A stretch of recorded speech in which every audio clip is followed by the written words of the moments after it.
Clotta? St. Yes. Clotta? Okay, welcome. As you said, if you could just introduce yourselves for the record. I'm Christy Mandeville. I'm the principal at St. Cloud School. Nice to see you this evening. Great. Is that good? Yes. Oh. I'm Catherine Becker. I'm the Assistant Principal of Admission at St. Cloud. Welcome. I'm Ed Ebinger. I'm the parent representative. All right, very good. Terry? And I'm Terry Quinn, Senior Specialist on the Equity and Fidelity team. This is a public hearing to discuss St. Coletta Public Charter School's charter amendment request to offer a special education enrollment preference beginning prior to school year 2018-2019. The school's amendment request was open for public comment on August 7, 2017, and to date, no public comment has been received. And obviously, we have the representatives here to answer any questions you may have. Okay. And I'm sure not everyone is familiar with your school's mission and what you do, so maybe you can tell us a little bit about the school. Sure. Gosh, sorry. St. Coletta is a special education public charter school, and we serve students with cognitive disabilities, autism, and multiple disabilities. We focus on a life skills functional education curriculum, so our students are provided accommodations for them to be able to successfully complete the goals that are on their IEP. We have many students that have related services, speech, OT, physical therapy, that are all provided within the school building itself. We also have strong behavior supports for students that may meet with more challenging behaviors. And we serve students ages 3 to 22, so we do have adult students with disabilities as well. And we're really wonderful at what we do in terms of serving students with disabilities. And we really want to make sure that we are accessible to those that have the greatest need in the district, so that the spaces in our building are really being served for those that we are saying that we are serving in our mission, which is to serve students and adults with cognitive disabilities and support their families. Great. How many students do you have currently? Currently, we're at 250. And you're here to discuss a proposal for a special education preference. Correct. So can you just tell us the ins and outs? What would that do for you versus where you are now? Sure. It really makes a lot of sense for us, since our mission is to serve those with cognitive disabilities and multiple disabilities, autism, because we focus our programming on the teaching strategies and methodologies for those students. Right now, we take applicants for all students. They are put on a wait list, and then if we have, depending on how many students we have graduate, we will then choose from the wait list. Sometimes we will have students that does not necessarily meet, they don't have a disability, and so our environment is more restrictive for them. And so through the IEP process, we will look at assessments and evaluations. If there are some of our younger students that we get in, ages 3 or 4, if they've never had an IEP before, we will develop an IEP. If that determines that they indeed have an intellectual disability, autism, or multiple disability that needs a full-time IEP, then we feel that we are able to meet their needs and program for them. If it's a student with not a cognitive disability, maybe a learning disability or something of speech language impairment, other health impairment that does not also have an intellectual disability component, we don't feel that we are the less restrictive environment for them. We don't have typically developing peers as a large percentage, or any really percentage of our students. So that is really taking them away from that type of environment. We also, all of our students thus far have graduated with a certificate of IEP completion. We don't have CE units because we, again, focus on students with more significant disabilities and that don't necessarily have the ability to meet those standards for a high school diploma. So we work with them on being as independent as possible. Their IEP focuses on vocational training. We get them out into the community at different work sites so they can be successful in that way. And then we work for transition planning, getting them linked up to either RSA or DDS so that they can find placements where they can be as independent as possible, whether that be at an adult day program, supported employment, or perhaps living on their own with some intermittent supports. I'm just curious, do you think that you get families who may not be completely clear as to your mission and your areas of focus, and somehow stumble into applying for the school but don't realize their child isn't a good fit? Or I'm just wondering, why would Right. with a child that doesn't have a disability? sometimes they may have a sibling that is already at St. Coletta School, and so they may have another child that they just can't find anywhere else for them to go, and so they just want them both to be in the same program. So we do talk with them about what our main focus is. As a charter school, we can't say no. So we say, this is our program. It will be an IEP decision in terms of developing goals and objectives on their IEP if they've come in with one. And so we talk them through that process. That can be a lengthy process because some parents really don't necessarily care that it's not meeting their educational needs if they're safe and they've had some difficulties with bullying or other circumstances at schools. That sometimes is their number one priority. But again, we're looking at their educational benefit. And if it's a more restrictive environment and it's not suited for them, we have to have meetings to go over that process. In the meantime, they're getting in off the wait list ahead of other students that may have a real great need. And then what sometimes we find is that students that could have benefited from us as a student with a full-time IEP goes somewhere else, and then by the time we get to them and say, oh, it's your turn, oh, well, we're somewhere else right now, so we want to stick it out for this school year and we'll maybe apply for the next time. So it is kind of a lengthy process. It gets complicated. So, and this is my last, I'll open it up to the other board members, but so if approved, how will this work in terms of the lottery and teasing out who gets preference versus who doesn't? I'm going to hand this off to my handy dandy admissions assistant principal. She does all the enrollment in the lottery. I'll do the best that I can.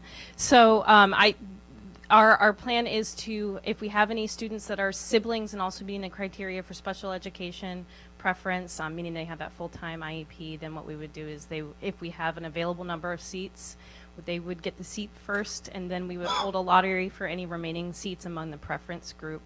And then if we needed to, we would hold another lottery among the remaining students. And then once the lottery is over, we maintain the wait list. We return to that. And if any subsequent spaces become available between after the lottery and the next open enrollment period, we would work our way back down that wait list. How big is your wait list? Right now, we don't have anybody on our wait list right now. We sort of moved through the list. So we did have some students that the parents then felt we were not the right space for them. We did have some students that were further up or down on the wait list. By the time we got to them, they had already gone somewhere else. So we did have that situation again this year. So if it's not the best, it's too restrictive for a student, and you mentioned that it's a lengthy process, how do you find a new placement for them? Because I could imagine it's still difficult for them to find a school that's really appropriate. We work as an IEP team to sort of, again, look through all of the assessments and see what we feel would be most beneficial for them. And then DCPS is our LEA. So since we are dependent charter, we really rely on them to maintain a continuum of services for us. And so they help, they're the ones that choose the less restrictive environment. Does that mean you have open slots right now? We do. I think we're waiting to hear back from maybe one family. Yes. So how many open seats do you have right now? 2. So your max capacity is around 250, 260? Right. 250. I think we're at like 247, waiting to hear back from one person.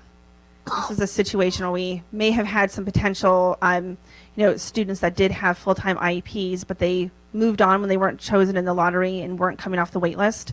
So by the time we contacted them, they had already found another placement, or they decided to stay where they are for right now.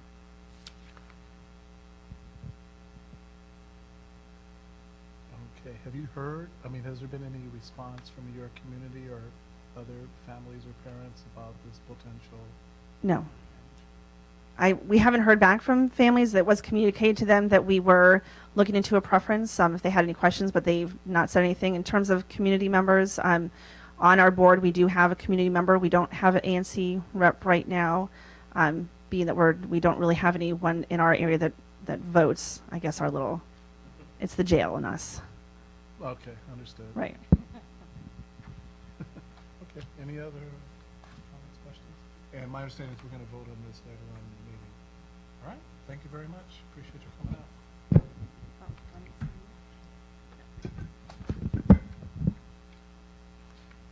Center City next.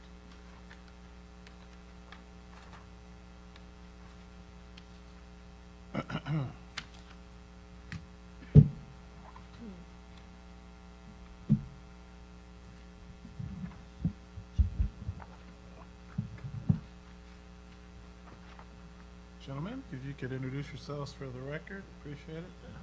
Good evening. My name's Tom O'Hara. I'm the chairman of the board of the Center City Public Charter Schools. Good evening. My name is Russ Williams. I'm the president and CEO of Center City Public Charter Schools. Thank you for coming up. Good evening. I'm Emma McGann, Senior Specialist on the School Quality and Accountability Team. This is a public hearing to discuss Center City Public Charter Schools' request to revise its charter goals and academic achievement expectations to adopt the performance management framework. It was open for public comment on August 4th, 2017, and no public comment has been received. The board will vote on the proposal later this evening, and the representatives from the school may answer any questions that you have. Okay, why don't you just tell us about the proposal that you're submitting? Sure. We worked with the team, Rashida and Emma, to look at sort of the upcoming renewal schedule and the calendar and everything, and went back and forth in terms of a proposal to move towards adopting the PMF as goals in lieu of the mishmash of goals that we had from our original charter, in which we had, I think, revised with you all maybe 3 or 4 years ago. I think three or 4 years ago. I can't remember exactly when. And in looking at everything and thinking about it with our team and with our board, I think we decided that, like, aligning it and eliminating some of the redundancy in terms of reporting and the overlap, that having the PMF as goals just simplifies the process, and it gives you all a consistent framework to look at us vis-a-vis, how are we doing relative to our peers.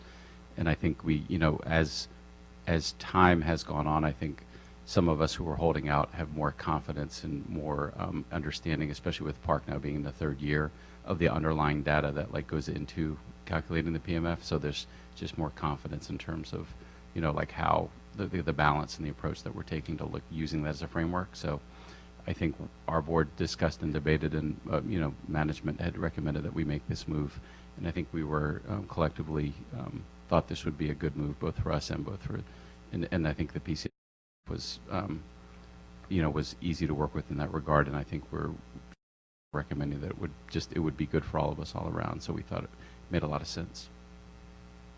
Would you mind just again for the folks that may not be familiar, tell us a little bit about your school and how many campuses? And Sure. We're Center City Public Charter Schools. We run 6 schools throughout the city: in Congress Heights, Capitol Hill, Trinidad, Shaw, Petworth, and Brightwood.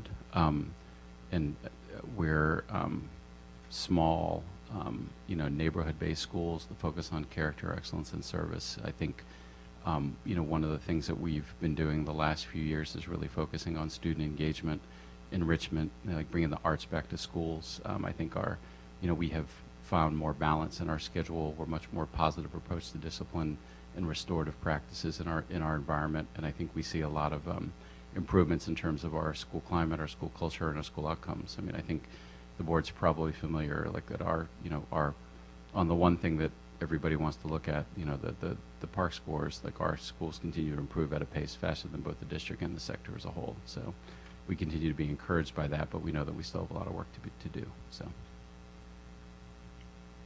any questions or comments from the board? One other, Please. this is our been on our 10th year when we converted these schools to charter, so it's a big year for us, and we got some of our longtime board members still on the board, or one of our stalwart board members who's been very effective, Jack Griffin, is in his last meeting tomorrow, so we're going to celebrate Wednesday. He's going to celebrate 9 years with the board, and he was really instrumental in bringing the schools into the charter movement, and has done a great job for us. So we're looking forward to the review that you are all going to do, and we're very proud of what we've done so far.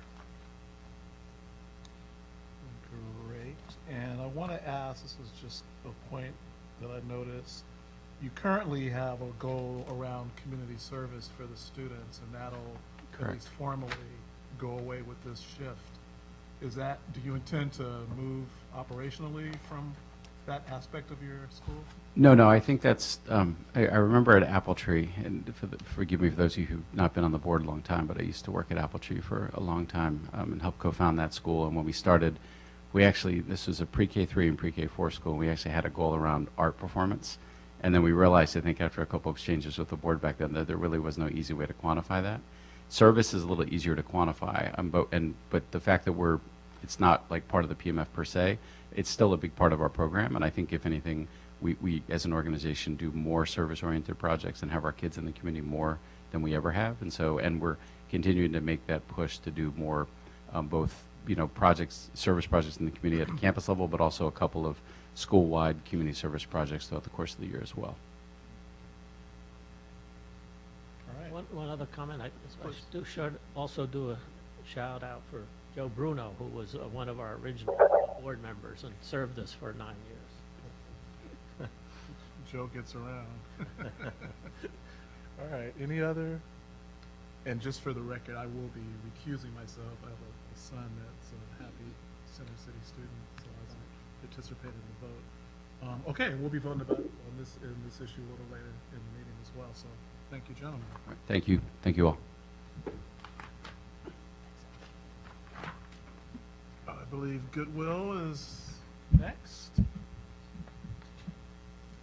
Hello, hello.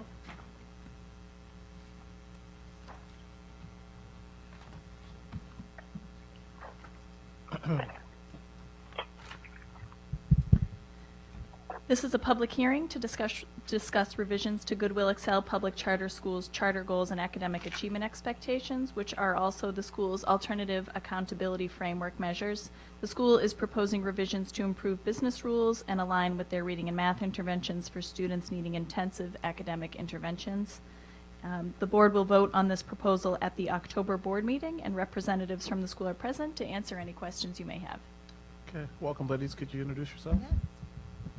Good evening. My name is Colleen Paletta, and I'm the Vice President of Mission Services for the Goodwill Excel Center Public Charter High School. And good evening. My name is Amina Brown, and I'm the School Director for the Goodwill Excel Center Public Charter School. Great. Can you tell us a little bit about your school? Sure. So as many of you know, we just concluded our first year in operation. We opened our doors in August of 2016. And we are an adult charter high school that confers diplomas and industry recognized certifications for residents in the District of Columbia. We serve individuals who are overage and who are underaccredited and who have come back to return to get their high school diploma. We've had a very successful first year. A couple key accomplishments as we look back at the first year include we exceeded our enrollment by about 50 students. Received well over 2,000 applications for when we opened our school.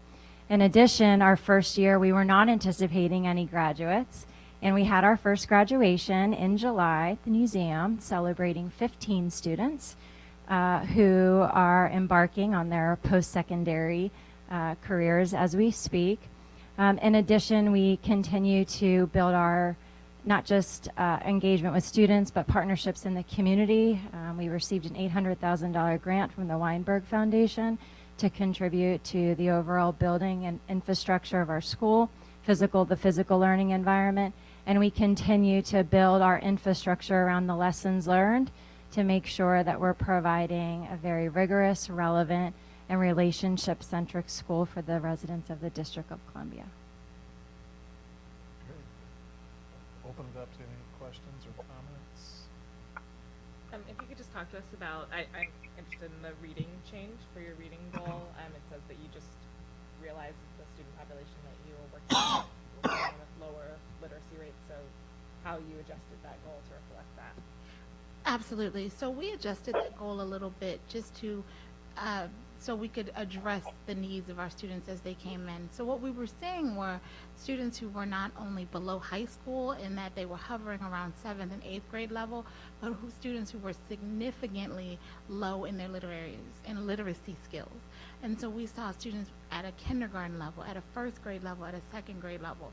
And so what we did was we tried to build infrastructure around improved reading skills and ability, not just around reading comprehension, but around phonics, phonemic awareness, fluency, and comprehension, but in a way that was dignified for adult learners who are, 30, 40 years old and who are reading on a 2nd grade level, but we didn't want to have them read text and learn at a second grade level, using second grade text. So we changed the infrastructure around that. And so what we have now is kind of a two-tier way in which we're looking at it, where we're looking at students who are coming in at an elementary school and looking at Lexile levels that coordinate better to what it would look like in an academic full-year traditional setting. So they're moving at an elementary school level. If they're coming scoring at an elementary school level, they're moving about 75 Lexile levels. And if they're closer to high school, our push is to get them closer to a high school level at 1,000 Lexile levels. Okay. And as you mentioned, you just finished, you're starting year 2. Yes. And I know your original schools were in Indiana, correct? Yes. Have you, I'm just curious, have you noticed any differences or particular challenges specific to the DC campus versus what you may have already experienced at your previous campuses? Yeah, absolutely. I think one of the biggest challenges has been that the rigors around the education culture in the district is far different from that of Indiana. We are really strong around compliance where it comes to special ed and really supporting students with progress monitoring toward academic achievement. And so where we are responsible in many different ways around assessments, whether it's the ACT, the SAT, the PARC, making sure that we're fulfilling IEPs, that's a departure in many ways from Indiana, where there are more relaxed, I think, compliance laws and rules around education compliance and accountability. So we're less relaxed here. Absolutely. Very much so. I know, that's good to know, I guess. Okay, great. Any other? And we're going to be voting on this at the October meeting. All right. Well, thank you. And Of course. good luck with year number 2. Thank you. Monuments. Miss Bloomfield, come on down. Good to see you. Thank you very much.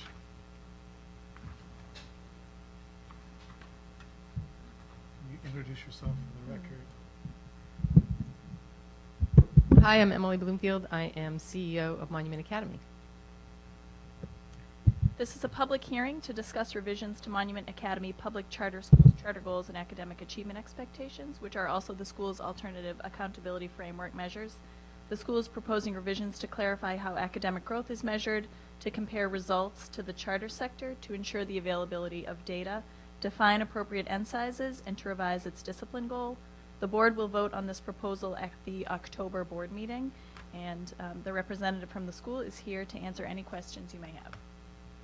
All right. What year is this for Monument? This is year 3. Year We three. are now. And again, for the general public, can Yeah. you tell us a bit about Sure. the school? Be happy to. Monument Academy is a weekday boarding public charter school for youth who, our mission is to work with children who have current or prior involvement in the foster care system and to provide them the evidence-based interventions that we know are significant predictors for the all too few youth who age out of foster care successfully. Currently, about 2% ever complete a 4-year degree, while roughly 80% of the incarcerated males in California have touched the foster care system. So we provide personalized academics, social emotional well-being. We have a big well-being team, stability through our weekday boarding, life skills, and caring consistent adult, because caring consistent adult is the biggest predictor actually for youth being successful. To give you a little bit of an idea of who our students are,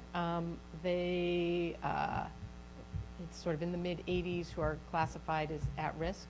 55% have an IEP when they come, on average through the middle of the year. Many of our students come in unidentified, under-identified. Half of those children with an IEP, it's a level 4, it's full-time services, many of whom it's for sort of other health impairment, ADHD, ODD, some for academic reasons as well. Often they're sort of commingling. What I would say is almost all, with a few exceptions of our kids, have experienced complex interpersonal trauma. They have, a number of them, even when they arrive in 5th grade, have been suspended many times. Most of them have moved schools multiple times. Many we are finding referred actually by homeless liaisons, social workers, other schools, CFSA.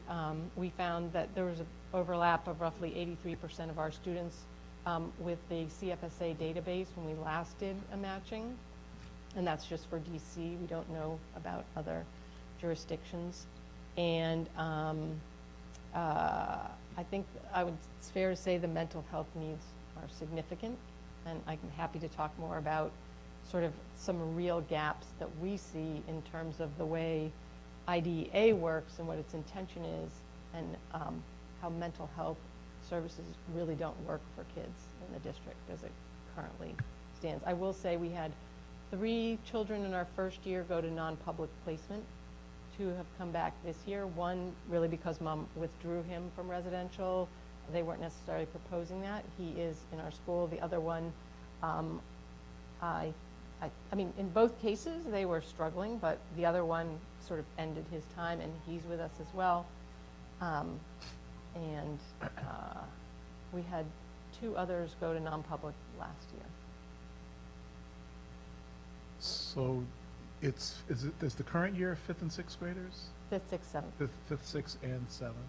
And it's a residential program, so can you talk a little bit about how that works? Do they go home on the weekends? Or Yes, they come in on Sunday evening, and they board through to, and they stay through Friday afternoon. And they live, really they're like little condominiums in the school, and they have a house-parent couple. Often the house-parent couple has kids of their own, maybe a dog, and they're single-gender homes of up to 10 kids. And all but, I think one of our house-parent couples now are experienced. Many of them have worked at Boys Town or Milton Hershey School or in other residential therapeutic settings or quasi-therapeutic. So do you have a sense of how the residential environment that they're in Sunday evening through Friday is different or similar to where they're going home? I'm just curious what the environmental situation is for the students. It really depends. I mean, it's all kinds of things, and we don't always know. We are working with Flamboyant, so we're doing family visits. We have actually very close contact with families. But it depends. Some kids there's some number who live with, in kin care essentially. You know, a great aunt took the 4 kids who are essentially abandoned by mom or grandmother, or sometimes it's grandmother and parent. We have kids who are in a formal placement that has shifted over time. And then we have a number of kids who are living with family of origin, many of whom have mandated wraparound services. So as you may know, CFSA has really shifted from removal because removal is found really not to be in the best interest of many kids in the long run, and doing a lot more in the push-in services side of things. So, and then we have a number of kids who are homeless too, or sometimes they're homeless, sometimes they're not. We don't always, we find out over time. So where do the homeless students go? They typically live in a, one family lives in DC General, a number live in the sort of housing on New York Avenue. Some it's couch surfing with other extended family.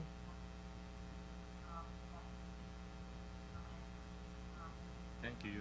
Regarding the school, there's a great need for a school like this in Washington, D.C.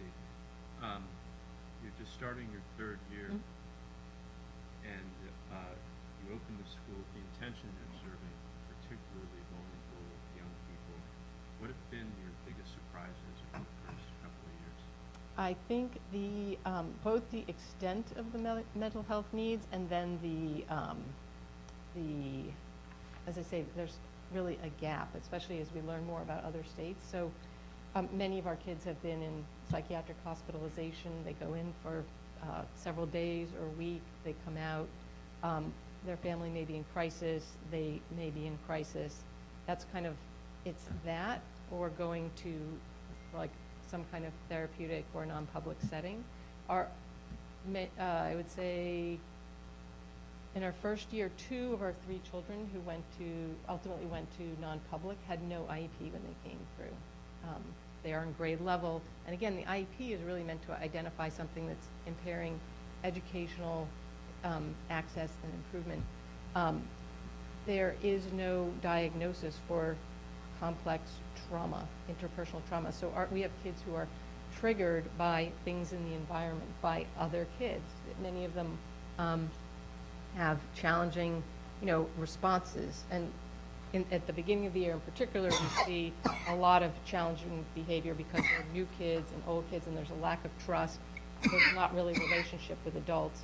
And so what we see is that I think there are a number of kids who would benefit from longer term than a week at PIW, but it doesn't necessarily take a year in non-public. Again, they don't have an academic deficit, but some states offer, say, a 3-month placement for a child where they get intensive therapeutic services, they're stabilized, their medication is stabilized, and they're sort of, it's a reset and an opportunity to come back more successfully. One of the things, we have a number of children who are on medication, probably 30%. Some of them come in on the wrong medication. Some of our bigger challenges are when kids aren't getting their medications regularly. So we've done more to provide medication fulfillment in-house. We now have a relationship, thanks to Georgetown and our partnership with them. But we still have challenges with parents not fulfilling, and that's a problem too. So the students that you described that have particularly acute challenges, at the beginning of your third year, do you think that Monument is able to appropriately serve those students? Is this the place for them? I would say, that's always a question, and we have to go through an evaluation process. I think we have students who in our first year, we were really scratching our head and wondering, and we have a lot of students who've made a tremendous amount of progress. It takes a lot of work, and it takes getting to know students and collecting data and understanding what their triggers are, what needs to be done differently, and try different interventions till we make progress. So it's having the time, it's having the space. So I would say yes, I think we have the approach, and I think we're there are other people trying to do this, but when we talk about the sort of 5% of schools that many other schools are struggling with, that's kind of the larger body of our children. And that's our goal, is to work. We kind of know that's part of the whole picture, right? I think the things that are challenging for us is having this space. So when we have these calm down spaces, but we need more than I think we ever imagined. We've had to do a lot to put doors in between spaces so that when a child gets escalated and is dysregulated, they're not running through the school and triggering a lot of other students. So we're able to kind of contain that a bit more, work with a child. When a child, I know suspension is one of these things, so I'll put it out there, but when a child is, say, not medicated and dysregulated all day long and triggering other children and needs to go home, it's a problem if we haven't addressed one of the things that may be underlying that, which is, lack of medication, lack of a plan. And so bringing kids in, having a plan, dealing with that, having a parent, maybe they need wraparound services. It really is, it's a whole team effort to really kind of keep coming at it and working at it. And I know, I'm actually very excited about the work. I think it's really important. I think we're learning a lot. I think we can help a lot of schools. I think there are a lot of schools who want to do this. But it's really hard. It's very stressful on staff. And we, in our first week this year, we had 2 people, even though we have a month-long training in therapeutic crisis intervention and care, which is, these are all very positive, developmentally appropriate approaches to working with kids with, because challenging behavior is really a symptom of something deeper. So we're always asking what's the function of the behavior, and we don't want to, it's really not punishment oriented. We're always saying, what is it that's causing a child to behave like this? Children do the best they know how. So we spent sort of a month with an organization that's helping us with CARE, which is a model of residential care, therapeutic crisis intervention. We're very transparent and clear, and then still, within a week, a child is aggressive, acts out, rips up the classroom, and somebody will say, well, why are these kids behaving this way? I'm not going to work here. And so, there's a lot of work to be done to, continue to support the staff through this work, the kids, make sure everybody's doing all right. But I mean, that's a lot of what we're learning about too, is what it takes to do this work. How do you sustain people doing this work? Who's really cut out for it and who's not? Not everybody is cut out for it. Now, in part of your proposed changes with English language arts and with math, correct me if I get this wrong, but your proposed change is to meet or exceed the performance, for example, of at-risk students. So your school's at-risk students in comparison to the citywide. Am I saying that correctly? Close. Correct me, It's please. the whole school's population compared to the charter sector at risk. The thinking there was, as Emily alluded to, the kids at Monument, while they might not get the at-risk flag, the vast majority of them have experienced some type of trauma. Right. So, and the reason why I bring that up is I'm wondering, given that your school's focus is on students that I think arguably you could say have even more challenging backgrounds or exposure to trauma than maybe even the average kid that's considered at risk. If that's a fair statement, what are your thoughts on how, on the likelihood of meeting the goal of exceeding what we see across the sector? Well, there are two sort of different groups. So we're comparing at-risk and special education with that intersection of at-risk and special education, which frankly is the majority of our students, and then the others who aren't that. I think, and it's over time, I think it's pretty reasonable. Okay. And, we're learning as we're going. Right, so. right. I just want to make sure Yes. you, in partnership with us, is as thoughtful as possible about benchmarks that are going to be fair to the school and fair to the students. Makes sense. Yeah. So, okay. Well, relative to the discipline piece, and again, I want to make sure I characterize the proposed change. You want to shift to a look at lost instructional time. Yes. Can you sort of talk about that a bit? Yeah, I'd be happy to talk about that. So, I mean, our ultimate goal is to never suspend and not lose any instructional time. The reality of that, where we are when we're bringing in new students, which is particularly a time of year when that rate might be higher, because I'll give you an example. So I would just say lost instructional time. I mean, ultimately what we're trying to do is bring kids back into school as quickly and safely as possible for themselves and for the school community. The children who we send home are children who have been aggressive. They have hit another child, and I don't mean like, pushing, I mean really hit another child, hit an adult, brought a weapon to school, or done something that is otherwise threatening, like thrown a rock through a plate class window, when all these kids are standing around and just traumatize the whole community. So we don't suspend for anything less than that. We don't suspend for defiance, for uniform, for tardy, for truancy. Those are things we really work with and work on. When we do that, it's because the child has been unsafe and often traumatized another traumatized youth or others, and we need to be very careful about how we're bringing that child back and setting them up for success. If we leave a child in the building, and sometimes we do that, we are with a child who is literally, you have to put an adult on, and you can try to keep a child in a room all day, but they're not learning, and we're not actually addressing their problem, and we're pulling staff away. So bringing a child back with understanding what the problem is, if it's a lack of medication, what data do we have, if they have to do a restoration plan because if a child's harmed somebody, they do have to make right, and there are pieces of that process that involve apologizing, making up the work, but all of that requires coordination with all the staff involved, communication. Our staff need to know what's going to be different, that they are going to be safe, that children are going to be safe, and while they're doing that work, to re-enter, we also have to identify space for them to go in while they're doing it, the adult who's going to work with them on that. And the plan is individualized for each child, because what triggered one child or what happened with them is going to be different from another. So it's not like a template, and it's not just a checklist. So we want to do that thoughtfully and as quickly as possible. What I will say is, I mean, this is suspension is, again, it's something that we've moved down in our first year. I think it was like 42. Last year it was 30. We'd like to keep moving in that direction. And, you know, I think, yeah. So I'm just looking at some of the data that we were provided with.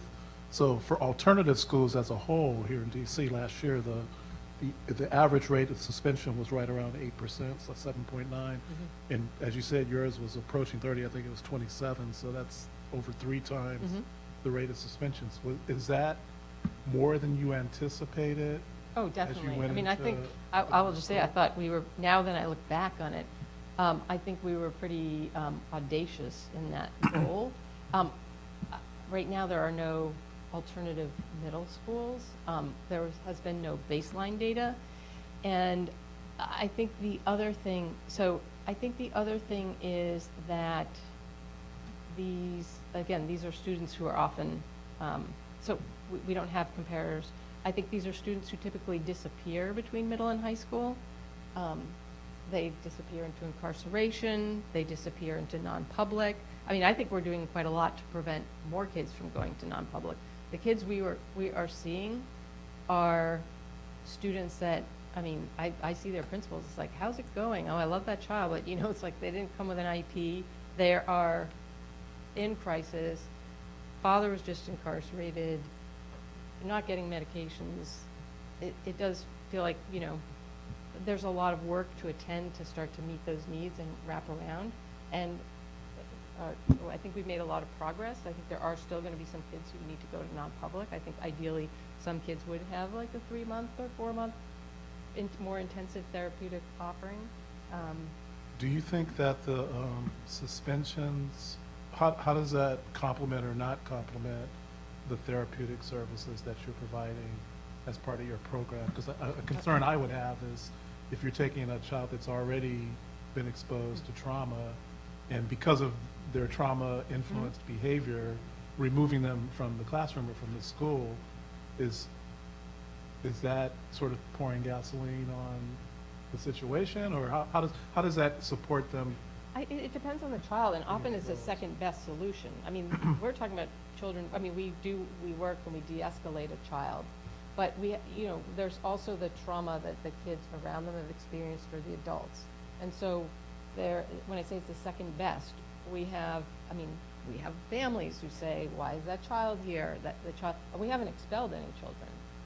So that could be the other option, which is also what happens in many other schools. They get expelled. And I think that a lot of schools would have a very legitimate basis for doing that. Our hope or our goal is if a child really needs that, then we need to move a child to therapeutic. There are challenges right now with the way that works, moving to therapeutic. We've had, I would say, some challenging interactions with OSSI around this sometimes, where we've had a difference of opinion about a child who needs to be in therapeutic and not, and if it usually is involved a parent pulling out at the last minute or something, and then you have to restart the process, so the child is still in our school, and we still work with the child. So you could say, well, should we really then just expel the child? That would be a choice, and not everybody's in agreement at the school about whether that's the right choice or not. I guess 2 follow-up questions to that. The first would be, I don't think I'm quite understanding what you mean when you say send them home. Does that mean back to the condominium during the week, or does that mean home? Home. Okay. So then they are gone for the rest of the week or however long. Not the week, usually the next day. Okay. Sometimes it's a little bit longer Yeah. if it's more complicated and there needs to be a lot more work. And by the way, the therapeutic part of that is identifying. Yeah. You know, we now have kids with highly sexualized behavior or being aggressive. I think we need to be very mindful about whether we really are the right place for that child, but we want to get them those services. But what's the therapeutic intervention? If we're going to bring a child back, we need to be targeting that, or whatever is going on and that need. So that, you probably don't know this off the top of your head, but the average lost instructional time sounds like it's a day, typically a day-long suspension. I think last year it was 0.89%. Rate? Yeah. That's what But in terms of when Less than 1% of their instructional time is what I remember. But Sab, it sounds like your question I'm is, asking about the for length most, of for most kids that Yeah. get suspended, it's a day or less. Yes, yeah. Okay. And then, do you see I guess again, just going to the point of as a therapeutic tool, do you see a rehabilitative aspect to it? Like, are the kids doing better after they've done a suspension? Yes, most kids are. The ones who aren't, and where we're trying. So we have a RTI process. We have a therapeutic team. We're always looking at, again, what's the function of the behavior? What was triggering it? For some kids, it's math. I mean, they struggle with a math problem and they just explode. For some kids, it's there's bullying that happens on the weekend in social media, and one person says they're coming up and they actually organize to attack another child. So dealing with the bullying and the social media, and that will bring people together for mediation. That requires planning too, knowing who the kids are. But we're really trying to approach what's underlying the behavior and address that. If in our day we have, in all the classrooms, our kids start with a positive action curriculum, which is taught by our classes. We pair a well-being coach who has a therapeutic background with a teacher, and they're teaching positive action, which is a social emotional curriculum. And then there are targeted lessons that have to do with the different things that youth that's age appropriate are dealing with and confronting. And then the skills coach or the well-being coach in the classroom is working in small groups or in a pull-out with kids who are struggling. My trigger is hearing no. My trigger is math. My trigger is, some other child said something or looked at me a certain way. So really working to build those skills at the same time. And, I mean, our goal is really to keep kids in class as much of the time as possible. If they are struggling in class, we actually have a skills center with well-being skill coaches who are working on those particular skills. We're launching group therapy around particular needs that maybe a cluster of kids have, and then they have well-being counselors for kids who have deeper therapeutic needs. Some it's in their IEP hours, some it's not in their IEP hours. As you look ahead to your 5-year and students entering high school, what do you anticipate for students for high school? Well, I mean, one of our goals is to start a high school. So right now we're like early in 7th grade. I think it's important to have a high school that is able to receive them. I mean, I think some of our children could go back into some of the high schools and probably do okay, but I am concerned that there is no silver bullet. I mean, these are kids who are exposed to trauma from a very early age. If you've read a lot of the literature, you know the impact it has on the brain. It takes probably a year of real work every year that a child has had unaddressed needs. And we still don't really know because, again, nobody's really doing this. We are really trying to figure out what is the edge of what's possible with kids who have a lot of these unaddressed needs, academically, socially, emotionally, making connections, making friends. And so I would say a lot of them probably need all the way up and through high school to really work on a lot of these skills. I mean, those skills are, I would say, and anybody who knows me from my other days knows how much I care about academic quality. But some of those skills are the things interfering with their ability to even access what's going on in the classroom, because they're thinking, what's the threat in the environment? We always talk about what's the tiger in the room. A lot of kids come in wondering what the tiger in the room is because they were beaten, they were sexually abused, they were abandoned, they've lived in homeless shelters where they've seen and heard really traumatizing things. The number of our kids who've had an adult in their life, a close adult, shot sometimes in front of them. I mean, it's just much, I think that's the thing. It's like really, I mean, all these kids have really, really hard stories. It's pretty amazing that they sort of get up and do what they do, and they bring a lot of that experience.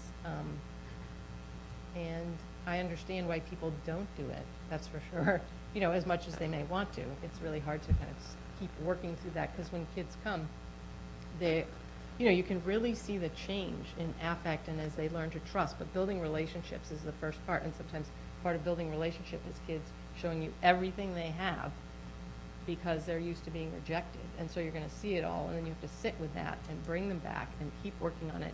That's the basis, actually, of creating a lot of relationships, so we are going to see that. It's what we do and how we respond and how we continue to work with kids.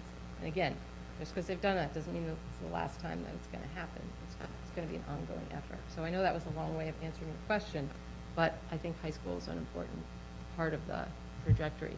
I mean, if I could wave a wand and I had all of the skill and staff and infrastructure, I would go. I was just talking with Matt Beal at Georgetown, the psychiatrist who's been working with him. He said, wow, it would be great to have something like your school for 0 to 3 because we have little kids who are very aggressive and out of control, and they have experienced a lot of trauma, and having people who really know how to work and support, and because as you know, the earlier you are able to intervene, the more you can really help to work with all the wiring that's happening as well, and you just have a longer trajectory. Do you have a sense what percentage of your 7th graders have been there since 5th grade? Oh, I would say over 90%. I mean, we have a really That's high amazing. retention rate. We do. And it was, again, we didn't know what it would be like or what we're expecting. We've had some kids return whose parents told them. I mean, it's, we have a lot of conversations with parents. It's hard work for parents too, because we are really getting them involved and committing them. But they know we're not going to let go of their kids, and I think that's why they stay. I mean, there are things we could improve. They tell us we would all like to do better, but they're here because we're kind of on this journey with them. One last question. What do the kids do in the summer? Well, we have 6 weeks for summer. Okay. Some of them come to extended school year. We had a couple of students who didn't even qualify or, wasn't in their IP who chose to come to summer school that their parents chose. We would love to have summer programming and looking for partners. This summer programming really needs to be appropriate. I mean, trauma informed isn't enough. It's actually like knowing how to do trauma work, because otherwise they could wind up just being kicked out of those programs. And so if it's not that successful, that's not helpful. So summer is a challenge, but it's short. That's the only good thing I can say about it. Thank you. Yeah. One last question for me, at least, about the discipline piece. So you're proposing to, as far as tracking it, moving from tracking actual suspensions to tracking the lost instructional time, is that right? What is the value add of making that shift? Or is there an advantage to measuring that as opposed to actual out-of-school suspensions? Yeah, I think it's that, ultimately, again, we are bringing kids back, we're working with the family.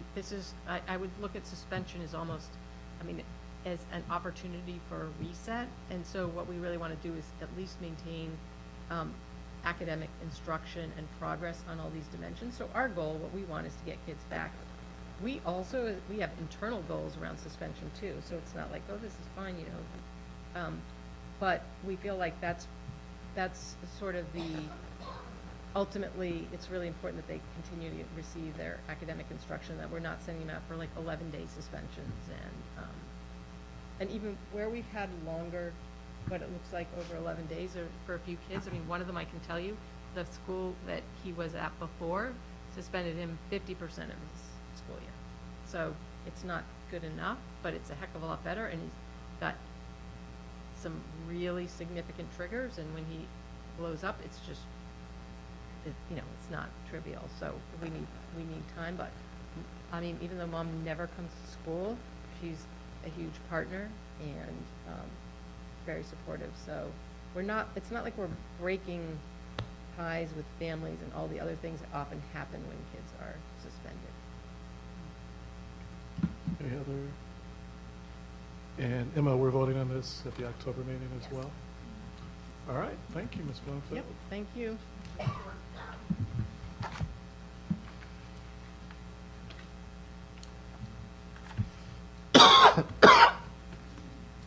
Okay, unless I am mistaken, excuse me, we're done with the public hearing portion of our meeting tonight, and we'll start the public meeting. Welcome. Excuse me. Is anyone here that would like to make a public comment? No. Do we have a motion to approve the agenda? I move to approve the September 18th, 2017 board meeting agenda. Second. We have a motion and a second. All in favor? Excuse me. Aye. Aye. Aye. Any opposed? The agenda is approved. Thank you. Do we have a motion for our July minutes? I move to approve the July 17, 2017 board meeting minutes. I think I heard a second. We have a motion and a second for approval of the July meeting minutes. All in favor? Aye. Any opposed? Minutes are approved. At each of our meetings, we have a consent calendar where we read into the record any contracts that our charter schools have taken on of $25,000. Is it or more or less? I should remember this. Or more. And other issues that didn't require a lot of deliberation on our part. That includes tonight electing to adopt the PMF as a goals policy revision, charter amendments from SEED, Washington Math and Science and Technology, and Youth Build.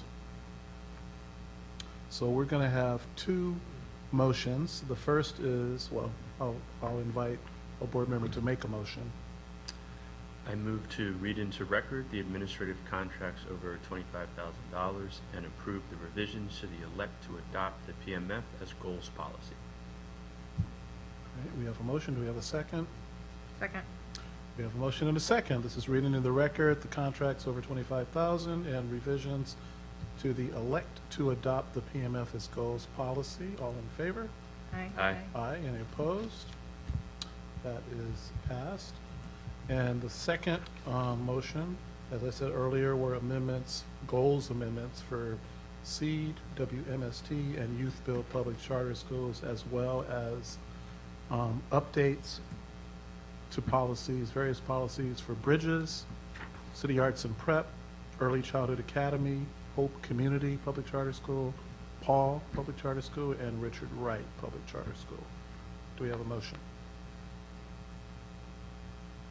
I move to approve the charter amendment request for SEED Public Charter School, Washington Mathematics Science Technology Public Charter School, and Youth Build Public Charter School, Bridges Public Charter School, City Arts and Prep Public Charter School, Early Childhood Academy Public Charter School, Hope Community Public Charter School, Paul Public Charter School, and Richard Wright Public Charter School.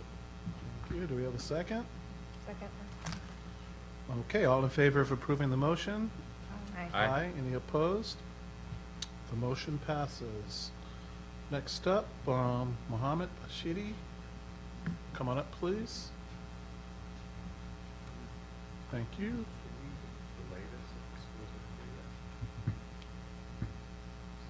Oh, Ideal. Do we have anyone, I'm sorry, from Ideal here at this point? I think so. We're a little early, so maybe we... Okay. Hold tight. We're just going to shift a little bit. And as we do that, I believe I want to make sure I read into record a proxy vote from Rick Cruz. Bear with me.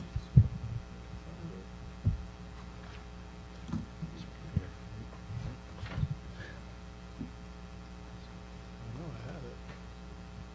Talk amongst yourselves. Here it is.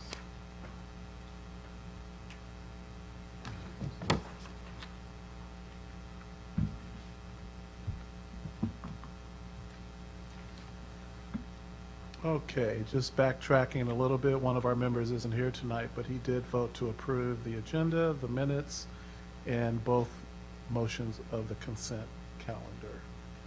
Thank you, Rick Cruz. All right, and we're going to skip Ideal. Hopefully someone will arrive. Just checking, I do Richard Wright, City Arts. Yes, do we have anyone here from those schools? Richard Wright is not coming. Richard Wright's not coming. Okay, that's fine, so we can, I thought, I emailed Richard Wright to show up at 7:30. Yeah, but he notified us he's not able to come. Okay.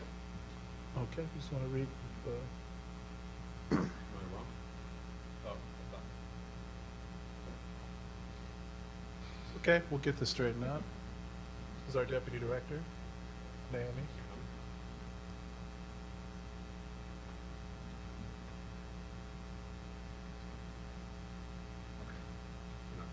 They're not coming. Okay, they're not coming, so go Okay. right ahead. Good evening. I'm Mohammed Bashidi, the school finance specialist with the Finance Analysis and Strategy team. Staff requested the board read into the record the monitoring report on Richard Wright Public Charter School's progress towards meeting the targets set in its financial corrective action plan. I'm pleased to inform you that Richard Wright has met the targets set for the fourth quarter of fiscal year 2017. Representatives, never mind. And That's it? Okay, and the part I heard was that they did indeed meet their targets. right. Okay. Do we have any questions or comments from board members on this issue?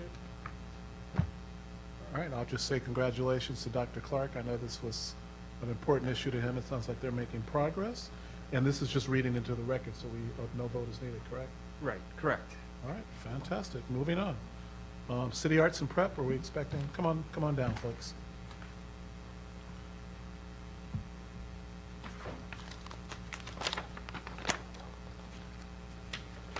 You could just introduce yourselves for the record. We'd appreciate it. I'm Lynette Daly Reese, Executive Director of City Arts and Prep Public Charter School. Welcome. I'm Elena Trufano. I am Finance Chair of City Arts and Prep. Welcome. And I'm Stephanie Sire. I work with EDOP supporting City Arts and Prep Public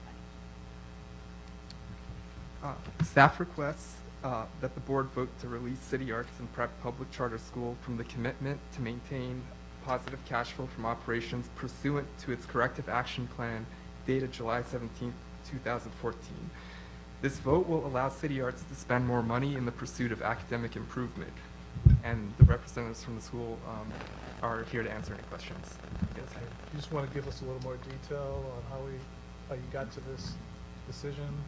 Sure. So coming into my role as Executive Director and previously serving on the board, what we realized in order for us to meet our academic goals that we needed to invest some more money in spending on our academics, as well as supporting the shift to an independent SPED school was also become a big lift for our institution as well.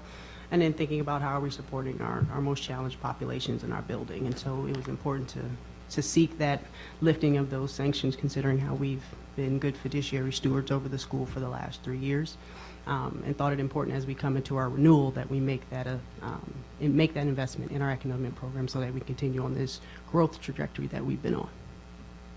Great. So what do you have specific plans for the extra resources? Yeah, so primarily it's around staffing, particularly for some co-teaching support in our middle school population, which has grown, particularly in our 6th grade.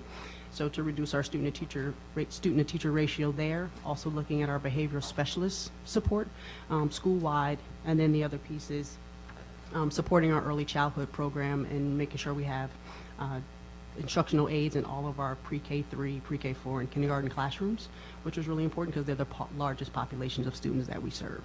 So making sure that we can provide the right supports in the right area across the school. Do you anticipate any challenges if there's a deficit at the end of the school year?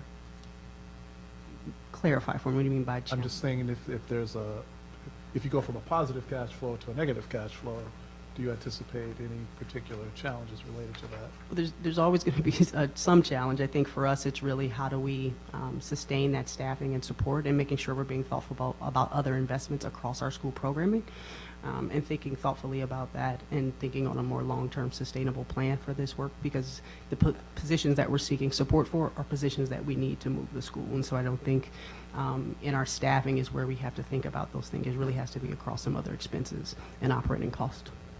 And I would just add to that we just ended this last fiscal year, FY 17, with 82 days of cash on hand. So we do have cash reserves, and we feel with the revised budget that would allow us to, as we increase staff, we would still end this next year, FY 18, with 62 days of cash on hand, which is still well above the 45 that we started with the FAR before. Okay. So you don't anticipate being in the red? Right, so we won't, so our net income for the year would be in the red, but from a cash standpoint, we have plenty of cash to invest in our current I have a quick question. If you don't know this off the top of your head, we can follow up later, but of your total assets of 3.3 million, how much of those assets are leasehold improvements in the building you rent?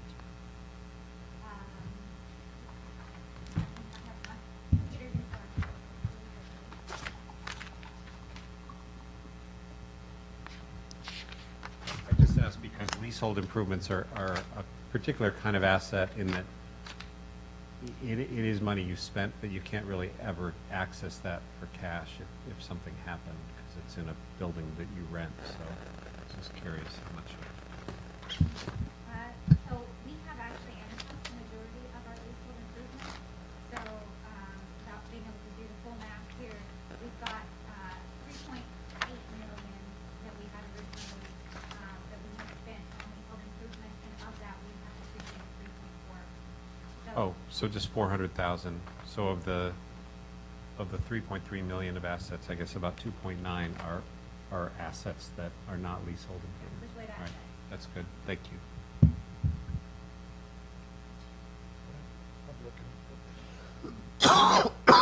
Excuse me. I'll give you actually a minute to tell us, excuse me, a little about your school as we ask the other schools. So City Arts and Prep is a pre-K to 3 to 8th grade performing arts public charter school. And we're right in Ward 5 in the Edgewood area, right down at the end of the cul-de-sac where AC Prep is located.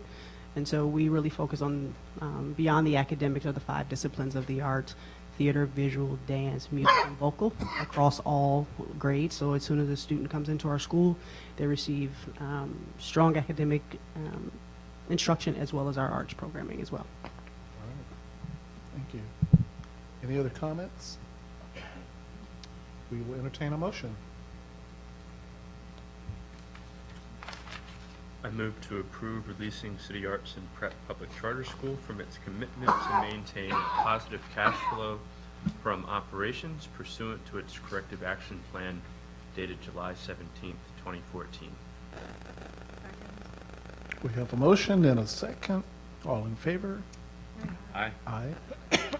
And we have an aye from Rick Cruz as well, by the way. Any opposed? All right, measure passes. Congratulations. Thank you. Thank you. Thanks for coming up. Donnie, you voted? Don, you with us? Yeah, I missed the discussion, so I'll pass. I won't vote on this motion. Thanks. Okay, he's withholding his vote, is that what he said? Yeah, he's abstaining. Okay, he's abstaining. Thank you. All righty.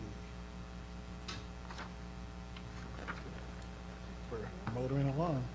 No ideal yet, I take it. We have 2 representatives, I think. Oh, ideal. Hello, welcome. Why don't you come on up? Thank you. Thank you.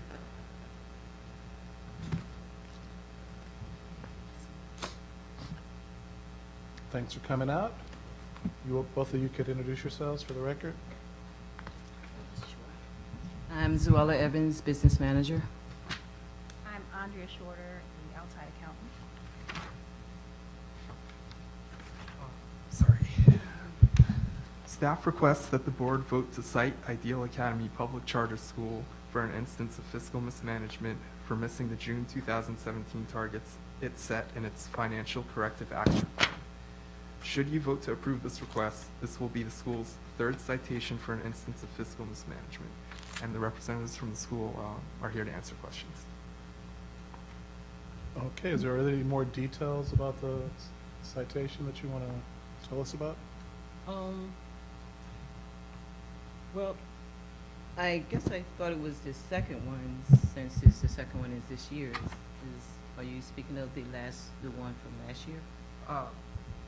Since last year, it's 3rd citation.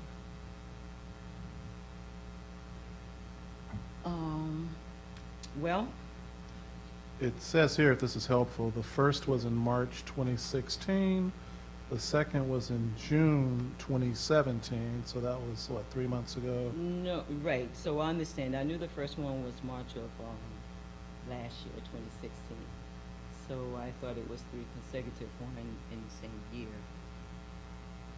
Is that not true? It doesn't matter whether it's the same year or the... Staff, wanna comment on that? No, it doesn't matter. Okay.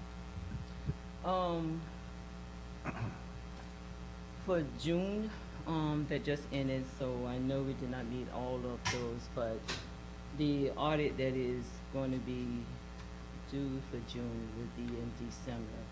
and those would be the final numbers. So I guess I'm hoping that you could table that until we get the final numbers in, which would be the audited financial statements for June 30th. Okay. Gentlemen, welcome. I just wanted to give them a chance to introduce themselves for the record. George Rutherford. Mr. Rutherford, thank you. Percy Wilson. Wilson. Okay, I'm sorry. In addition to that, the school is in the process of refinancing the debt that's causing the actual deficits in the ratios and the covenants. And we expect to have the commitment letter for that loan this week, and we expect to go to closing on that loan in next month. So once that loan is closed, so the problems that are occurring are because the OSSI loan, or there's a second loan that is actually rolling into the short-term liability and into the short term, and that's why the actual ratios are off. Once this loan is refinanced, all of the ratios are back in alignment, not just in alignment, but far exceed the actual requirement. And this is an OSSI loan that you're looking towards, or? No. So the school actually sought the current lender on their senior loan to refinance the OSSI loan. And so they have agreed to do that. We're in the process, they're in the approval process now. They're in their second round of approvals tomorrow. Unfortunately, they couldn't have it by today, but tomorrow is when they would do the second approval. So we could provide the board that commitment letter.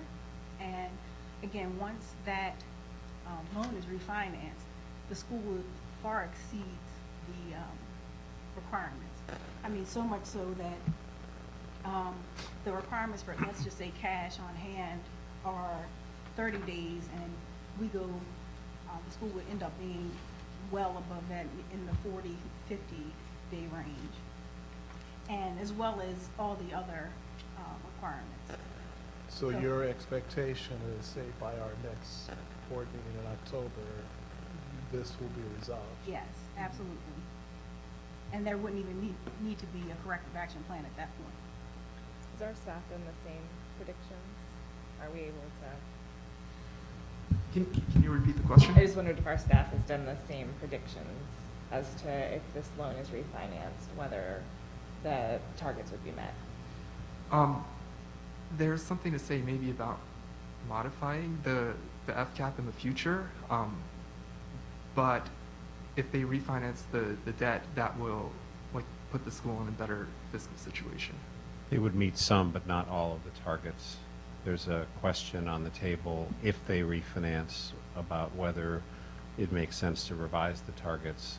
And my view has been we should cross that bridge once the school refinances, because when we were here last time, we weren't even talking about refinancing. We were talking about selling the warehouse, which was, at one meeting imminent, going very well, then slowing down. And so I have maybe a well-earned sense of skepticism about these various approaches, and so I'm waiting to see the actual refinancing happen.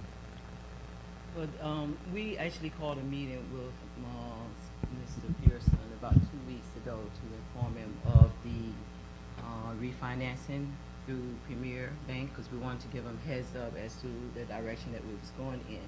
Once we approached Premier Bank about refinancing, then we realized to sell the warehouse would not be in our best interest. We've got several bids on the warehouse. One is to make it a senior citizen homes, and other ones was some other things that made it that would probably be best for the school. But refinancing it will, even with the senior lenders, they agreed that it would be best if we kept the warehouse as an asset, because one day we will hope to build it out as a gym ourselves, and it puts us in a better position. So it will cover all of the FCAP that we're going through, and then we still have the warehouse. And we also, the bank gave us an approval of the first loan committee, and then they're supposed to go out tomorrow for the second one. That's great news. When we met, I don't remember the details, but I remember you saying that it actually wouldn't cover all of the FCAP commitments, that it would cover some of them but not all. No, it covers them all. Covers them all. Well, that's great news, and we look forward to seeing the refinancing happen, because then And it then plus sounds we like- have a debt reserve of about $700 and some thousand. Once we refinance, we only have to give 200 and some thousand. The rest of it would stay in our account as a non-restricted, and it would be there every month, so we know that we would definitely have the cash on hand. As well as we would continue to put $4,600 more in it every month to just make it, giving us a better position as liquidity as well as cash on hand. In addition to that, the OSSI loan, the current loan that the school has, the OSSI loan, with this refinance, the loan terms are far better.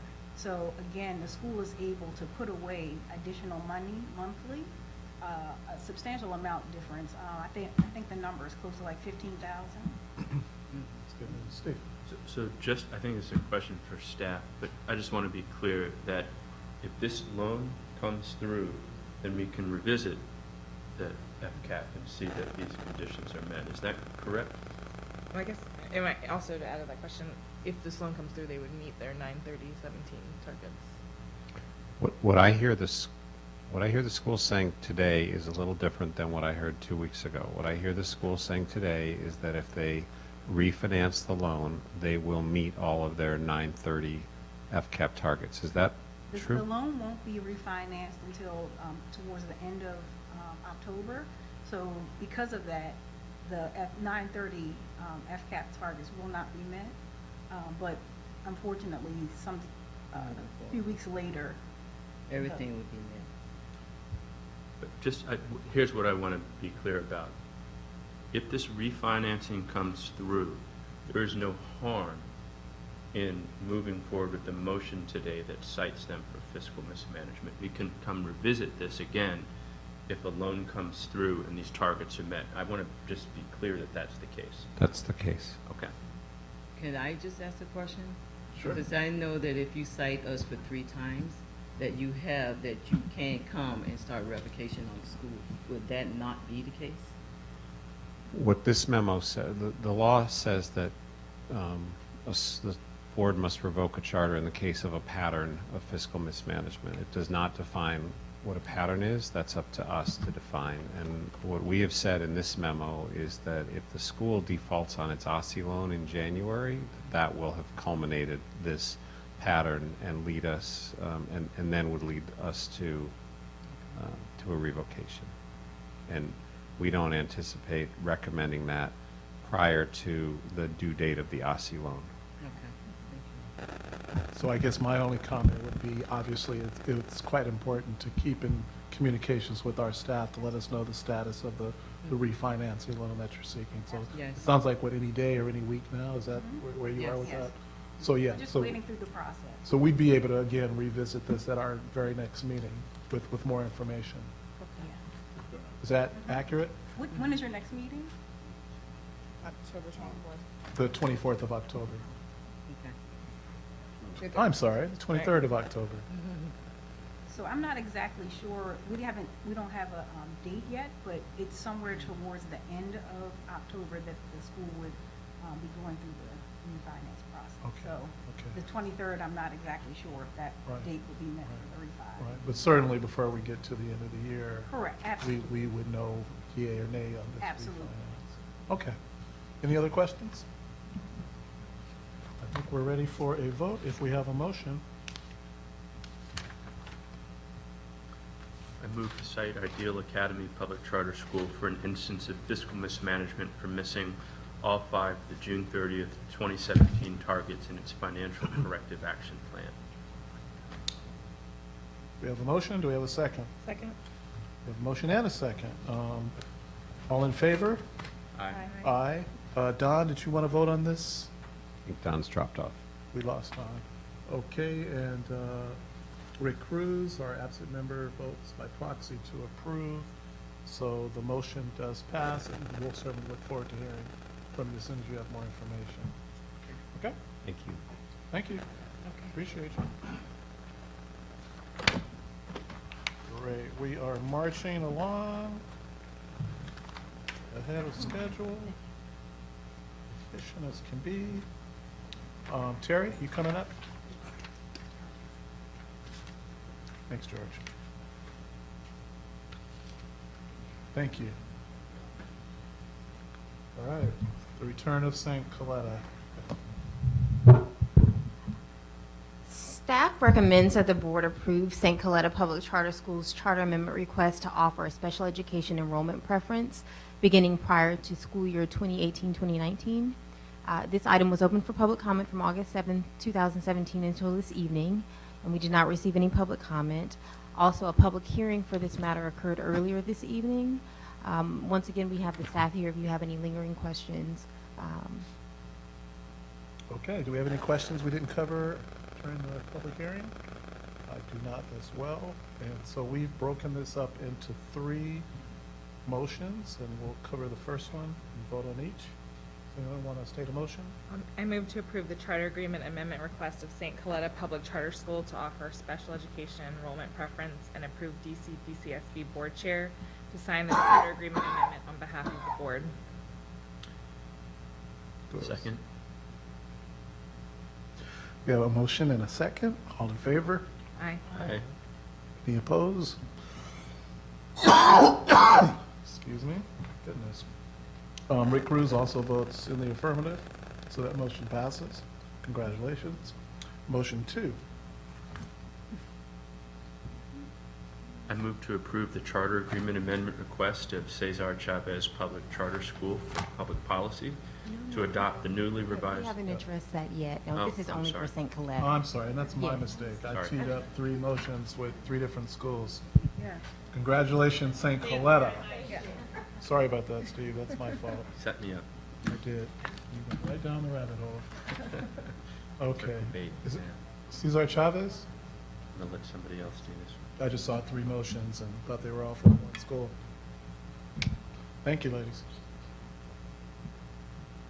Would you like to introduce yourself? Good evening. I'm Emily Silberstein. I'm the CEO of Chavez Schools since July. I'm part of the continuing support provided by 10 Square. Okay, why don't you tell us a little bit about both the school and how things are going so far? Sure, absolutely. So Chavez is a network of 4 schools. We have 2 middle schools, 2 high schools located all over the district. So we have a middle school in Columbia Heights, a high school in Capitol Hill, and then we have a middle school and a high school in Northeast in the Kenilworth area. And we have a focus on public policy curriculum, and we are really excited to be able to provide our students with not only an opportunity to succeed in competitive colleges, but also a curriculum that helps them to create a more free, just, and equal world, too. And you're here tonight to propose to adopting the PMF as your goals. Did you want to add anything? Actually, we are here to not only we've had a motion to approve our goals, PMF as our goals, and there has been some question as to the mission-specific goals. My colleague Katie Herman spoke with you last time about the removal of the mission-specific goals, and you all asked such great questions about it that it made us to really sit down and think and reflect on that. And what we realized is that the removal of those mission-specific goals might give the impression that we are somehow just focusing in on the student outcomes and not giving due course to those public policy goals, which is not the impression that we want to give to anybody. In fact, we're very proud of the work that we've done on those mission-specific goals around our public policy curriculum. And over the last 5 years, in preparation for our charter review, we've done quite well on those. We've been working to gather the data on those goals for the past 5 years, working already with the PCSB staff to make sure that we have all of that in hand. And so after due consideration, we want to keep those as goals. So just to clarify, the school withdrew that part of the request, Got but they are moving forward with the adoption of the revised, updated PMF as goals policy. Okay, very good. I'm glad our feedback gave you something to think about. They did, thank Fantastic. you. Do we have any questions before we entertain a motion? So now we will entertain motion 2. Not gonna mess with it? Anyone like to read that motion? I move to approve the charter agreement amendment request of Cesar Chavez Public Charter School for Public Policy to adopt the newly revised standard of the elect to adopt the PMF as goals policy and approve DC PCSB board chair to sign the charter agreement amendment on behalf of the board. Do we have a second? Second. Great, we have a motion and a second. All in favor? Aye. Aye, and Rick Cruz also votes in the affirmative. Any opposed? Okay, congratulations. I'm Thank glad to you hear so you're much. still focused on policy. Next up, we had someone here from Center City. I think they left, but go right ahead. Emma. Sure. This is a vote to approve Center City Public Charter Schools' proposed adoption of the Performance Management Framework as its charter goals, and the public hearing was held earlier this evening. Okay, and as I mentioned earlier, I'm going to recuse myself from voting on this one. Do we have a motion?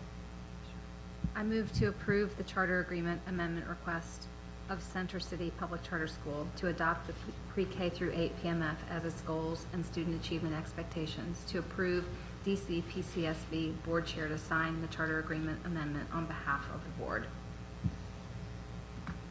Do we have a second? Second. Great. We have a motion and a second. All in favor? Aye. And we have a vote in the affirmative from Rick Cruz as well. Any against? The motion passes. Congratulations, Center City. Okay, I think Rashida Tyler is going to, yes, no, maybe so. You want to do the tech guide? Oh, we're going to delay the vote for a few minutes? Okay. We will move on past Maya if you're keeping score, and Aaron Kupferberg is with us. Good evening. Hello, good evening.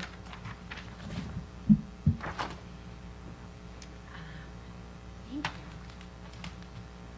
My name is Erin Kupferberg. I'm Senior Manager of the Academic Evaluation Team. Staff recommends that the board vote to approve the 2017-18 Performance Management Framework Policy and Technical Guide, or the PMF Technical Guide. The PMF Technical Guide was updated based on the public comments received during the 30-day public comment window and also from the hearing in July. Overall, the changes made based on the public comment were not substantial and mostly focused on clarifications. One more substantial change is staff is recommending that the board approve that a school must be eligible for a minimum amount of 50 possible points before a score or a tier is awarded. This ensures that the school is measured on academic as well as school environment measures.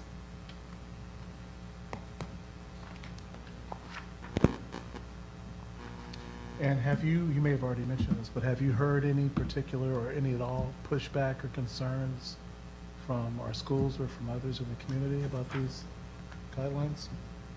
No, during the 30-day public comment window and the public hearing, we did not receive too many feedback. There was not substantial pushback for any of the measures that we did propose in June.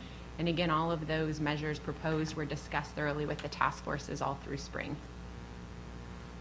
That's right. We do have task force that give us input on these issues. So it's based on a lot of the input that we get from. Correct. So that's great. Okay. Any questions or comments from our board? All right, we'll entertain a motion. I move to approve the 2017-2018 Performance Management Framework Policy and Technical Guide. Thank you. Do we have a second? Second. We have a motion and a second. All in favor? Aye. Aye. Aye. Rick Cruz votes aye as well. Any opposed? Okay, the motion passes. Thank you. Thank you, Aaron. And I'm guessing we still do not have a representative from Maya. We are approaching. 10 minutes. We'll take a 10-minute break.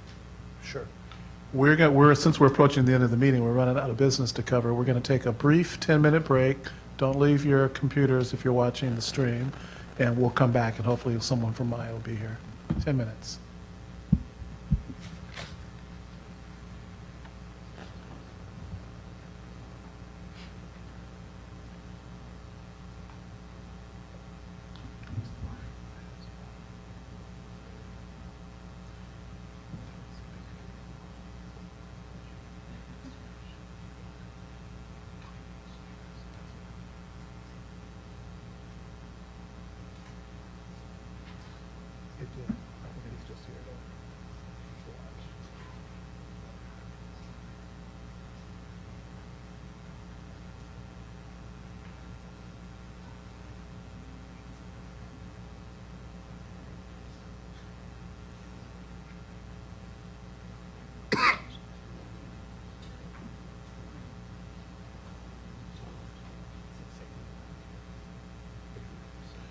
don't think he's gonna go. Yeah. Just 'cause. But point taken.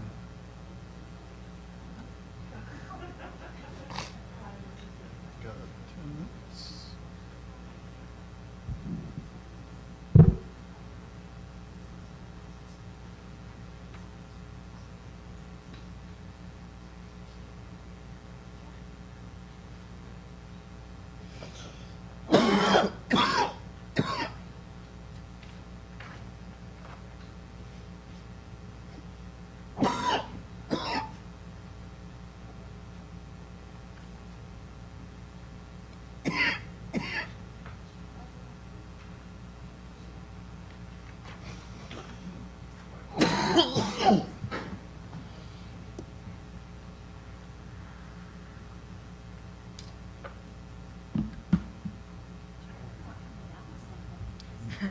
That makes two of us. I know. I'm sure it's highly contagious too. Yeah, probably. That's why I was going to switch on in.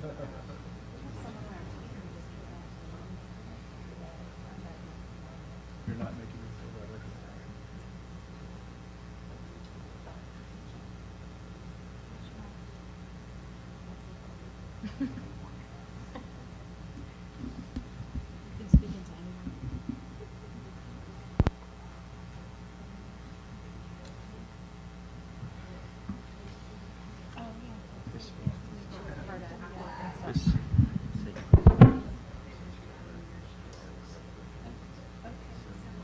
Good luck with your new role. Yeah. Yes, it is. It sure is. Yeah. Yep. She's a senior in high school. She's got her August in too.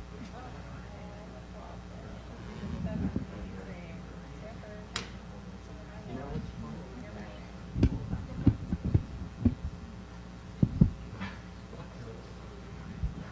Sorry I jumped again. Nice to meet you all. I look forward to being in touch with everybody in advance of the 20-year review. So we'll be hearing from you soon. So, thank you.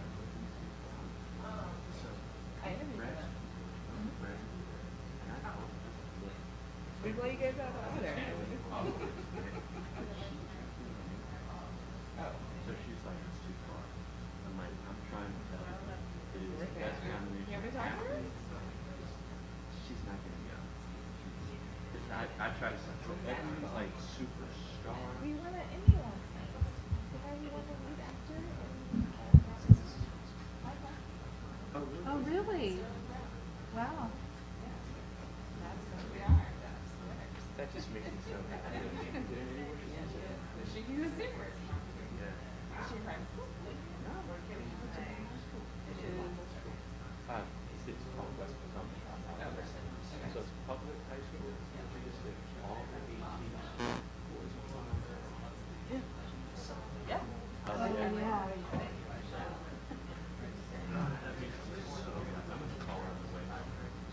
Boy, that Saba, what high school did you go to? My girl's from Florida. Oh, okay. So I went to public high school there.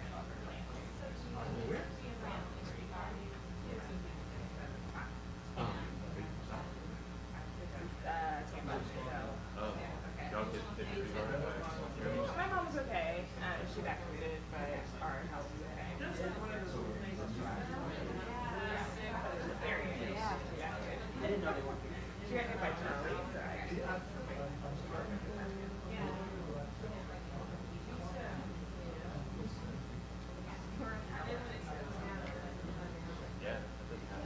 Yeah, that's nice.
much.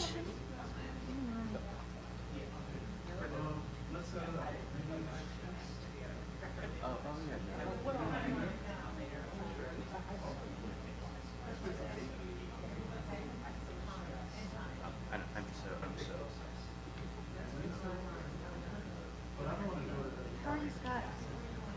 How are you doing?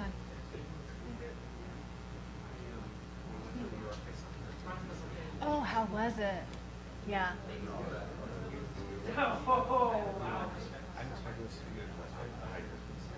Yeah. Had you listened to the soundtrack a bunch beforehand? Oh, you hadn't? Okay. So it's good even if you haven't spent a lot of time on it? Okay.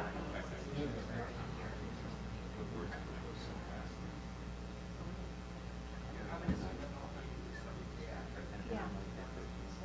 Last year in the kids' talent show, it was like fourth grade. They recited one song. Yeah, I was just wowed by that. So I don't see really one.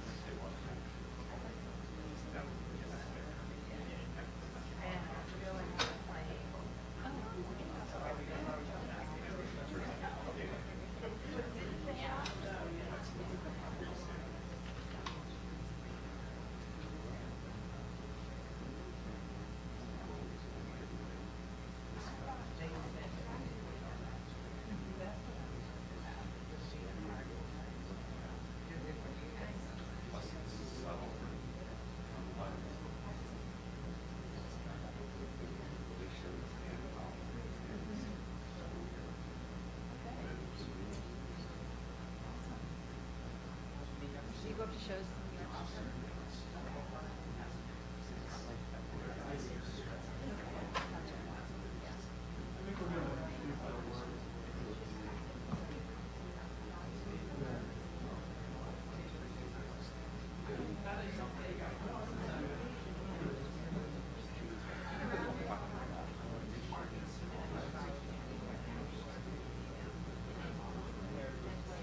And what it indicated to me, Wow, is yeah, I think yeah. this sounds like this as well, is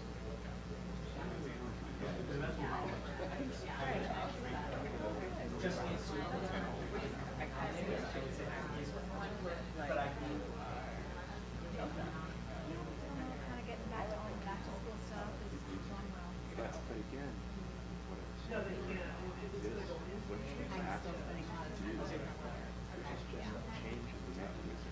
Yeah, it's Measure the efficacy of the school, which doesn't really affect the sales. 2 days a week.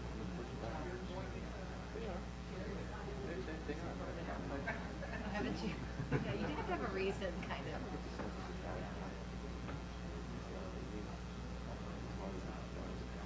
Yeah. That's a very different thing from the LD system. Oh, really? Very different. I'm gonna Oh, yeah. I wanna Yeah, you see should. the, I wanna see it. Are you going to the conference in October? Yeah, I'm still going to go for days. I need to read the conference. And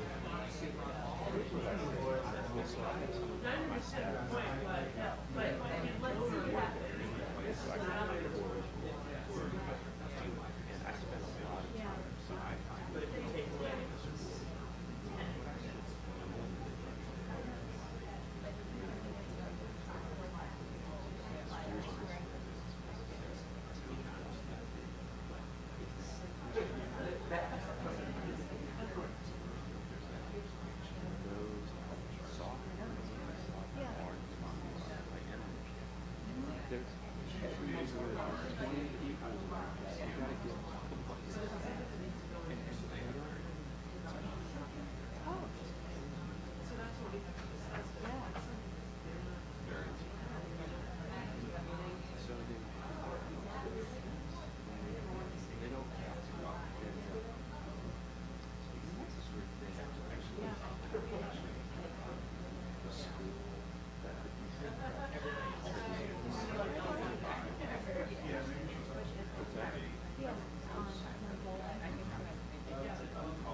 Yeah, right.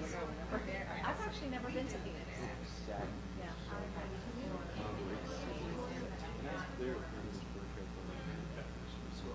Right. But there's certain parts, what I see here, I was just honest more. Great. Oh, yeah. 14, my 14-year-old loves baseball. Yeah.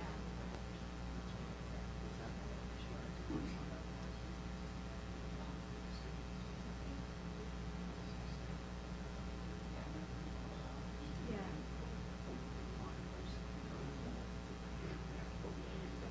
Oh, multiple games, yeah. That's nice. Yeah.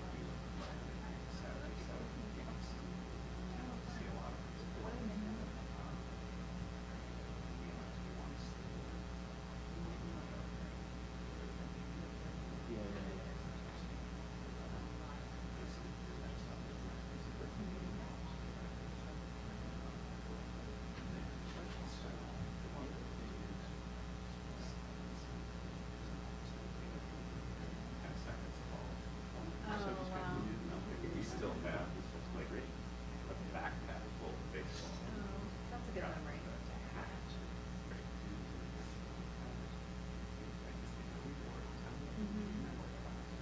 Yeah, the Nationals have their Yeah, I think it's more of a West Coast.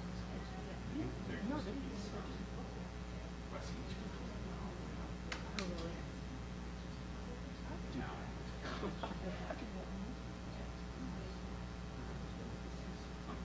Yeah. It's kind of been on my list of things I want to do, yeah.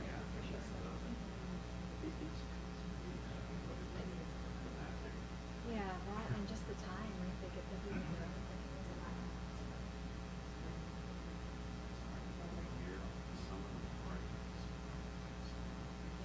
What to do?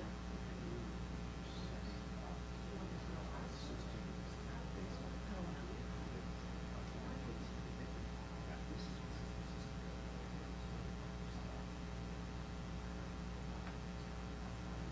That's great you're able to do that.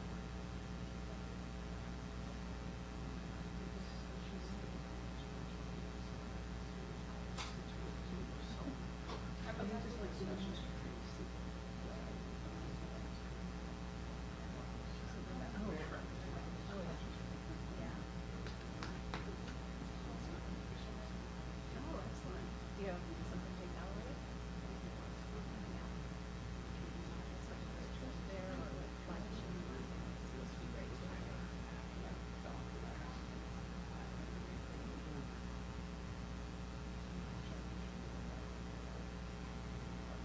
Right.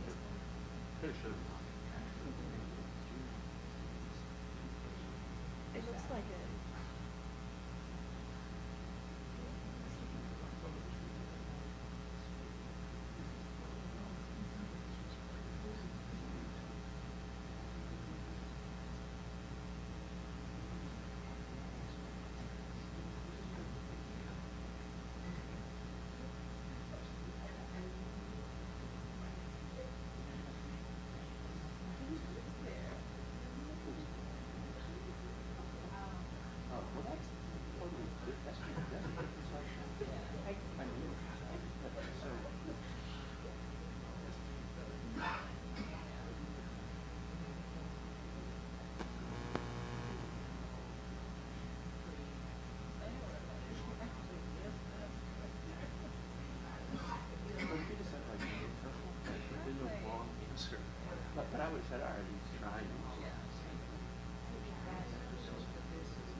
I was wondering if anybody knew that we were starting.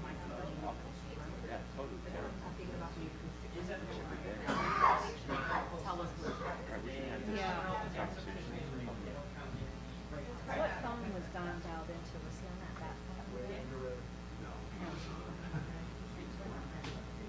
You know, so I'm going to call her on the way home, this young lady. I'm going to give her one more pitch. I'm going to say, do you want to hear the Stanford pitch? I'm going to push it and touch the top. Yeah. I interviewed students. So And I've yet to get one in. This girl I grew up with. I think they need like 2 minutes. Yeah, it was some kind of like one word. Yeah, I think so. I mean, I've got my talking points. I know, I won't say anything crazy. Okay. Do you have a Twitter handle? That's how you get. That's No. how you get. Okay. That's how you get news. Is saying things that are crazy. No. Well, I'm just scared of that. It's funny because when I was Googling you trying to find if you had a Twitter handle, somebody had like, Go anywhere with that. Yeah, Sure, that's incredible. That's I just love a right. story like that. Yes. That happens all the time. Yeah, it just Especially since I've known her since she was in, well, I don't, she's just, That's incredible. she's incredible. Yeah. What? I'm gonna go. Yeah. Makes me so happy. Tweet about it. Wow. I don't want to like live see how Yeah, I need to have my first list, gen and I'll have my list of schools in front of me straight A on the kid who's report. getting Do you have a 5 or 8, you have a 15, haircut, 10 right? SAT. I'll grab it. American Yeah. low income. But I wanted the list of How does she not get? She can get in everywhere. well, but I'm most diverse. Where is she? Like, where does she live? In She DC? lives in I helped them write the last one for it, which is why I Goes to West Potomac. Oh, nice. Oh, right, I heard you say she goes to your house. Who's that? Who's it? Rick and Oh, right. Oh, you. Mhm. That's been Like at Richard's the thing. very beginning, yeah. Really? Yeah. Several ones are going Yeah. to Stanford. That's what I told her too, but she's never been on an airplane. She said, Yeah. nope.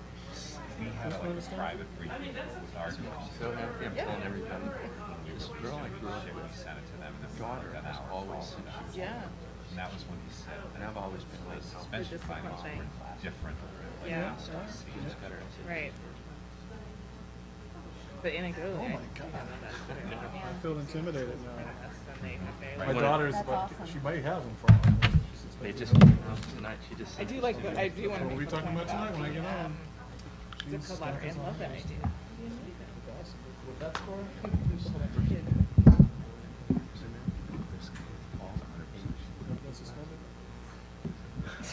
I don't know about that. I haven't looked at the suspension yet.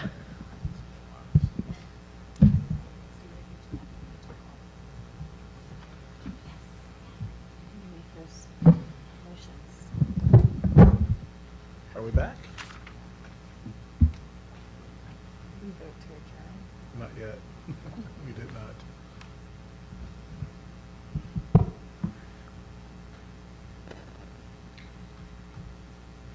We are back. Okay, welcome back, those of you that are still with us. We're reconvening after a very brief pause.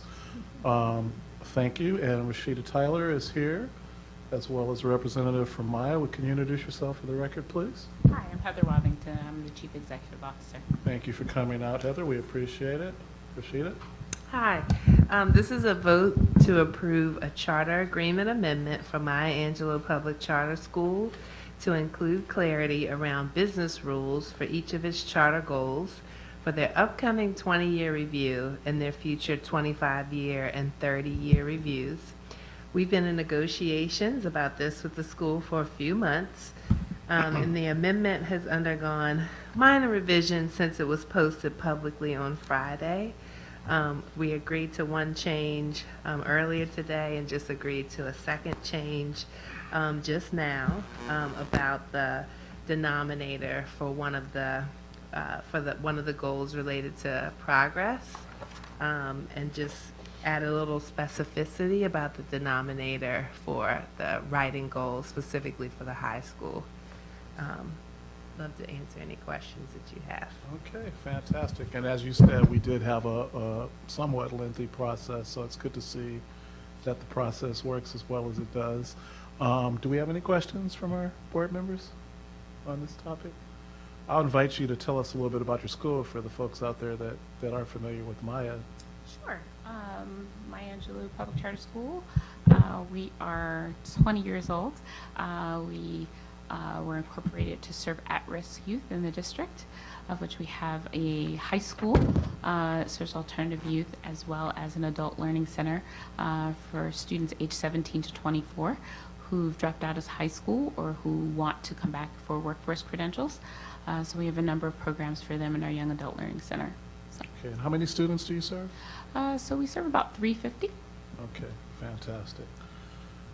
And again, any questions or comments before we entertain a motion?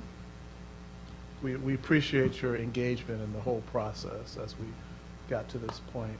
Thank you. All right, do we have a motion?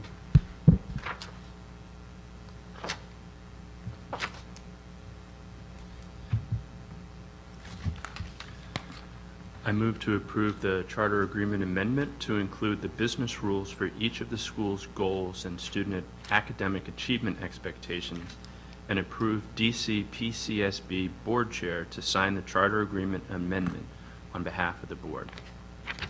Thank you. We have a second. Second. Awesome. We have a motion and a second. All in favor? Aye. Aye. And we also have a vote to approve from Mr. Rick Cruz. Any against? Motion passes. Thank you for your dedication. Thank you. Appreciate it. Thank you. Thanks, Darren. Thanks, Rashida. All right. Congratulations to staff on their hard work. And we're almost done. Do we have any new business for this evening? Is there any issues that we failed to cover tonight? I'm scanning the room. No. Okay, is anyone out there that would care to make a public comment? Seeing none, do we have a motion to adjourn? I move to adjourn the September 18, 2017 board meeting. Second. We have a motion and a second. All in favor? Aye. Aye. We are adjourned. Thank you, ladies and gentlemen.